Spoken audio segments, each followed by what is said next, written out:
বাংলাদেশের ক্রিকেট তো বটুই, গোটা দেশে কিয়াঙ্গনে সাকিবুল হাসানের মতো খেলোয়াড় আসেনি কখনোই। সেই সাকিব বাংলাদেশের অধ্যায় যখন প্রায় শেষ, তখনই শুরু হতে যাচ্ছে ফুটবলার হামজা চৌধুরী বাংলাদেশের অধ্যায়। ঠিক যেন তোমার হলো শুরু, আমার হলো শেষ। প্রিমিয়ার লিগ খেলা ফুটবলার হামজা চৌধুরী এবার গায়ে জড়াতে চলছে লাল সবুজের জার্সি। বাংলাদেশের জাতীয় দলে যোগ দেওয়ার আগে থেকেই তাকে নিয়ে উন্মাদনা আকাশ ছোঁয়া সমর্থকদের মাঝে।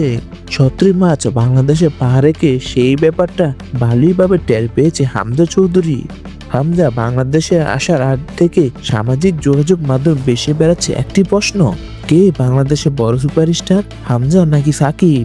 দেশে ফিরে এই প্রশ্নের মুখোমুখি হতে হয়েছে হামজাকেও। নিজের বাসায় সংবাদ সম্মেলনে হামজা বলেছেন, না, আমার মনে হয় না আমি সাকিবের পর্যায়ে আছি। তিনি একজন মেগা স্টার, বিশ্বের পর্যায়ে অনেক বছর ধরে দাপট দেখিয়েছেন তিনি। আমার মনে হয় না আমি সেরকম কিছু করতে পেরেছি। সাকিব বর্তমানে দেশের ক্রিকেট থেকে কিছুটা দূরে আছে, কবে ফিরবে কিংবা আদৌ ফিরতে পারবে কিনা তা নিয়ে রয়েছে সংশয়। অন্যদিকে বাংলাদেশের জাতীয় ফুটবল দলে যাত্রা শুরু হতে যাচ্ছে হামজা চৌধুরী। সবকিছু ঠিকঠাক থাকলে আগামী 25শে মার্চ ভারতের বিপক্ষে বাংলাদেশের হয়ে 8 নম্বর জার্সি গায়ে চাপিয়ে মাঠে নামবেন হামজা।